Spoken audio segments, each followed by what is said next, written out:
Hey guys, how's it going?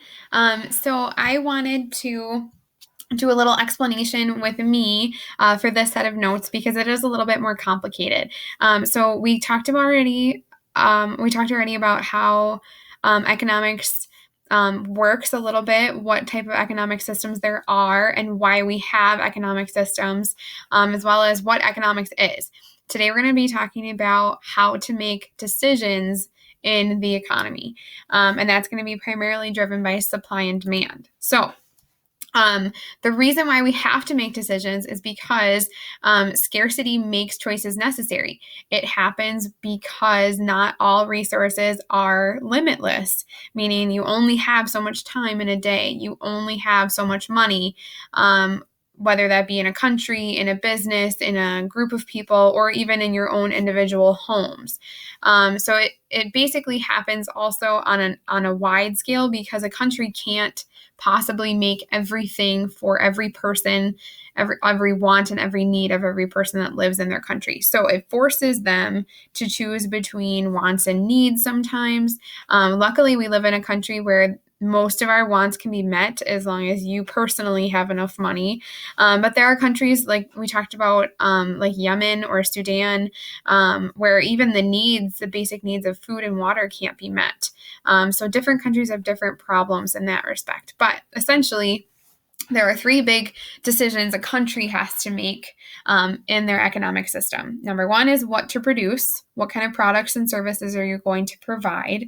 How to produce it. So how are you going to get that to everybody? Is it going to be, through selling it through other businesses? Are they going to provide it themselves?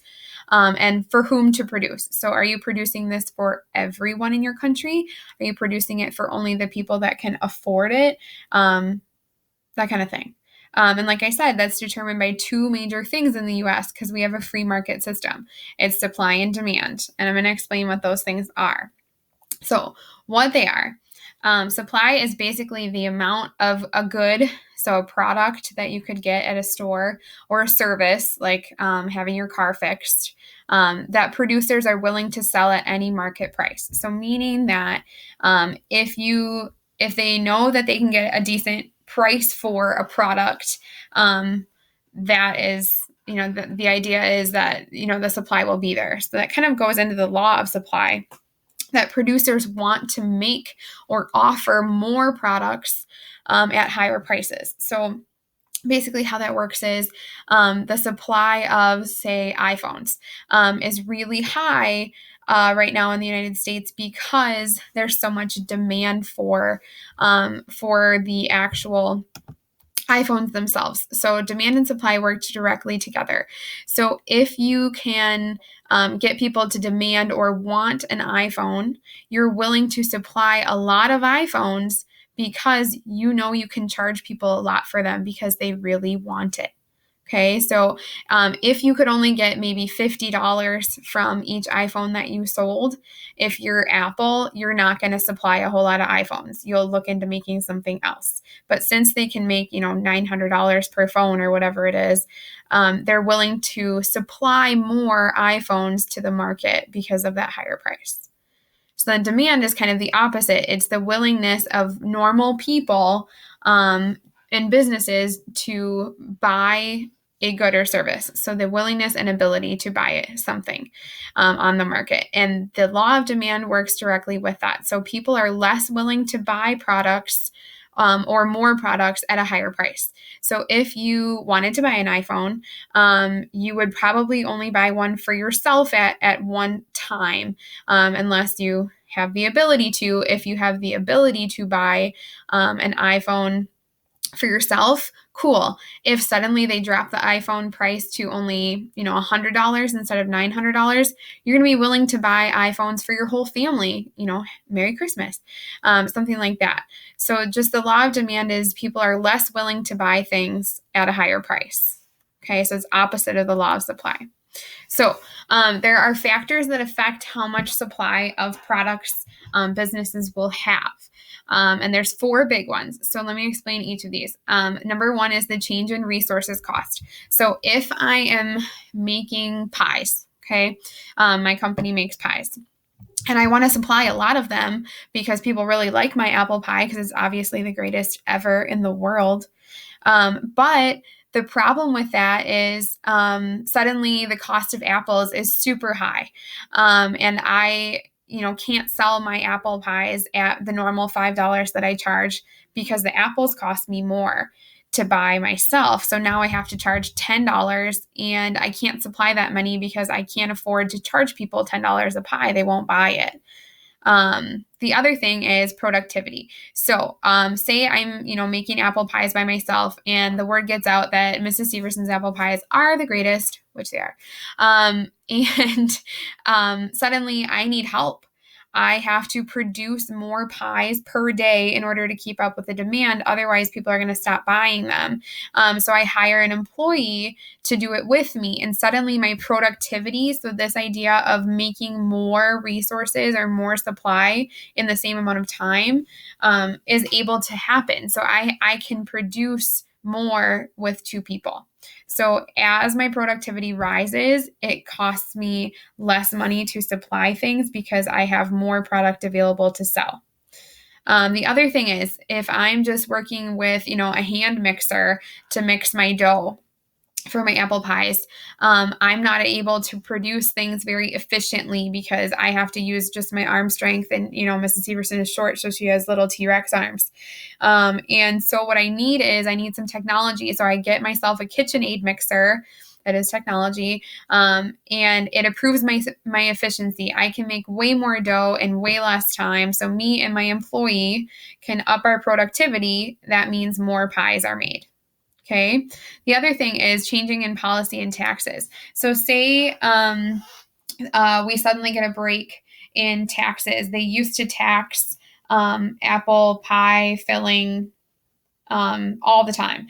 And now there was a law passed saying that in Wisconsin, they can't tax apple pie filling anymore. So that means I can supply more pies for less money for my cost. And I can even maybe lower the prices for my customers, meaning I want to supply more because I can get more people to demand it. So then the opposite, things that affect demand. The changes in numbers of consumer, that's pretty basic. So if there are more consumers, more people willing to buy, there's a higher demand, right? So if you have a low population in, say, like Fall River, there wouldn't be a lot of people wanting to buy my apple pie. But if I chose to sell my apple pie in, say, Madison, I have more number of consumers, so I have more chance to make money and a bigger, higher demand. The other thing is changes in income. So say, people in DeForest don't have a super high income compared to the people in Madison. So I would want to go to Madison to sell my pies again because there's more consumers and they have a higher income. So they're more willing to spend on things like apple pie that's already made for them. Changes in taste. So if a product becomes popular, like my apple pie is super popular, because people really like that it's, healthy for them as well as being delicious, the demand goes up. However, if suddenly somebody starts making cherry pie and everyone in Madison decides cherry pie is more delicious, then the demand for my apple pie goes down because there's a popular product that is a different option. That kind of goes into changing in substitutes too. So if you're talking about the pie market, if there's suddenly a different kind of pie that becomes popular based on people's changing tastes, the demand for your product might go higher or lower depending on whether or not it has a lot of substitutes. The other thing is, if you are, say, making peanut butter and jelly sandwiches, that's your business, okay? And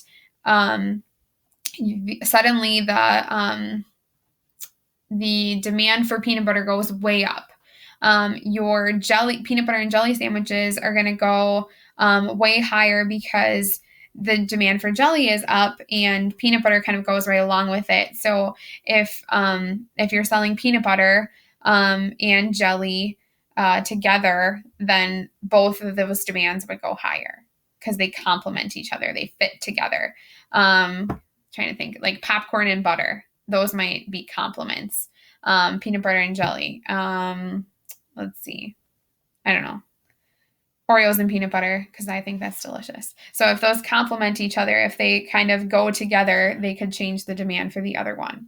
The last part here is factors of production. So the ability to produce something in a country, right? So the factors of production are things like resources that a country needs to produce a good or service or both. And the factors of production that you need in order to produce things for people to buy are natural resources. Like maybe if you're selling gasoline, you need petroleum, right? So that's a natural resource. Labor, you need people to work for you and your company in order to produce things. Capital, meaning you need a building to refine your oil. You need a building to, package your oil to be sold to gas stations. And you need entrepreneurs. You need people to start their own gas stations in order to sell your raw gasoline, okay, as an example. So a country's factors produce what's called the GDP, okay, or gross domestic product. The value of the final goods and services all totaled up together for a whole country is the GDP. So why you want to know that is because you need to know what the GDP is for the country or in a specific market in order to understand how you should change things based on supply and demand. Like if suddenly the pie market is, booming, other entrepreneurs might want to join the pie market and get a, no pun intended, get a slice of that money. And then if you notice that not many people are demanding gasoline anymore because they're going to hybrid cars or whatever, that would affect the way that the country uses its factors of production to produce different things. Okay, so the last part of this, go ahead and test your knowledge. Do this little Google form economic check-in to see if you understood this. Watch, rewatch, rewind, take notes, anything you need to do to understand. If you need me, obviously I'm here. Just, shoot me an email. All right. Have a good night, guys.